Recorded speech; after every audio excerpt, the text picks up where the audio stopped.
I just watched the show 1883. It was about the life of, I guess, it was the Dutton family traveling the Oregon Trail, right? So they start down in Texas and work their way up.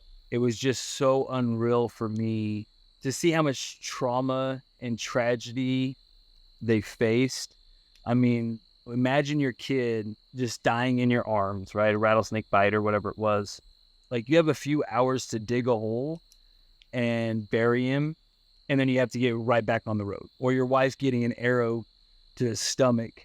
She suffers for a few days before just dying, and you have overnight to just dig a hole in the hard dirt and bury her, and then you just have to immediately pack up and move on the very next day.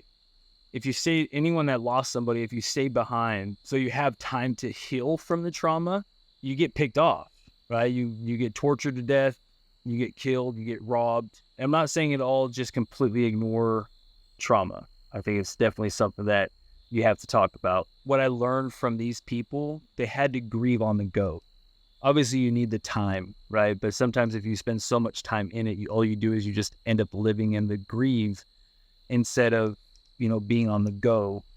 And it's the last thing you feel like doing, obviously, in that moment. But these folks had no choice, right? They had to bury a loved one and immediately get back on the trail to make sure they can get through the mountains before winter.